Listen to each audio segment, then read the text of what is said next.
Let's talk about the assassination. Qasem Soleimani was seen as the second most powerful man in Iran. He was killed in Iraq when the Americans blew up his convoy using a drone.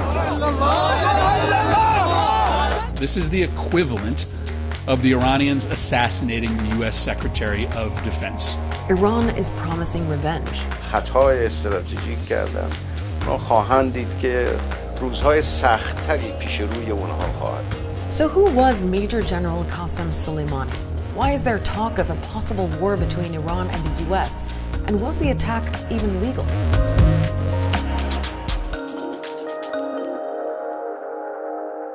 I'm Sandra Gatman. Welcome to a special episode of Start Here. You only have to look at the size of Qasem Soleimani's funeral to appreciate just how important he was to people in Iran.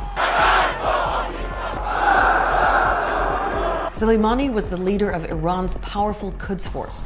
It's the paramilitary wing of the Revolutionary Guard Corps, and it's active mostly outside of Iran. The US considers the force a terrorist organization. Now, what Iran has sought to do is create some form of influence in the region.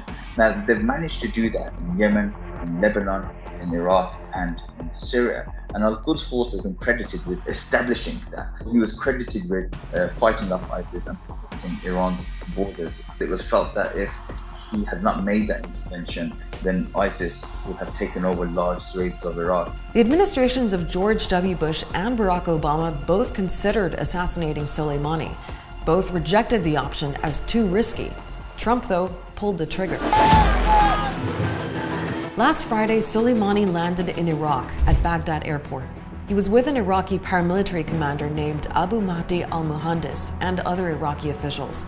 Circling somewhere high above them was a Reaper, a US military remote-controlled killer drone. It's unlikely they would have seen or heard it. To give you an idea of what these men were facing, here's video of a drone missile being tested. And here's some amateur footage from Baghdad that reportedly shows the actual missile strike on the convoy.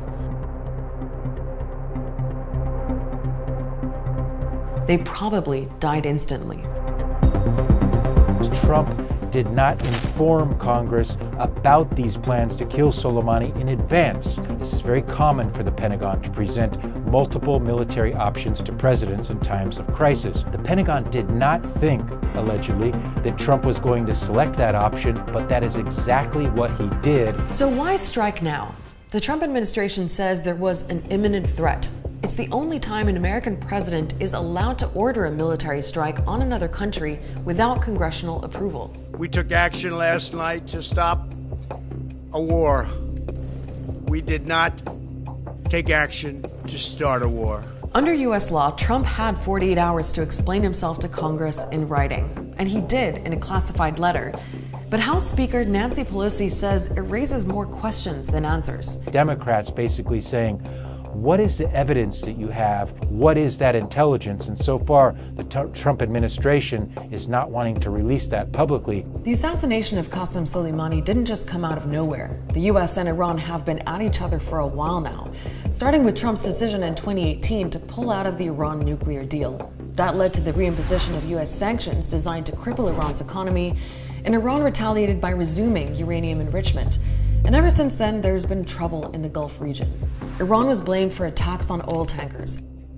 The Revolutionary Guard shot down a US surveillance drone. Then, a Saudi oil refinery, the world's biggest, was hit by a drone strike. Houthi rebels in Yemen said they did it, but the US blames Iran.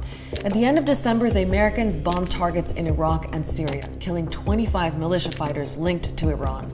That led to people storming the US embassy in Baghdad, and now the Soleimani assassination.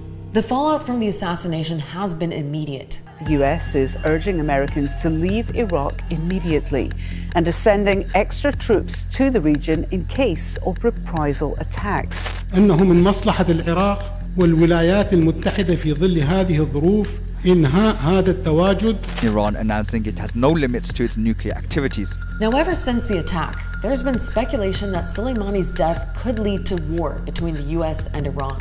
But most observers don't expect Iran will take that chance.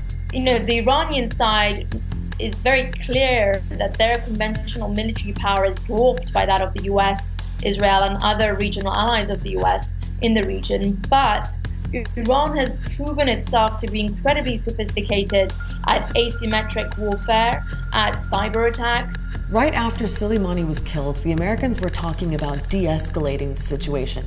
Then Trump tweeted, basically warning Iran to forget about retaliating, because if they did, he's already chosen 52 targets, one for each American held during the Iran hostage crisis in 1979. There's a part of Iranian society that do not look up to Qasem Soleimani, but does not like the religious establishment. What Donald Trump has managed to do with the killing of Qasem Soleimani has managed to unite many parts of the country and political factions. President Donald Trump has also been accused of ordering the assassination to distract the American public from his impeachment proceedings. That was bound to happen.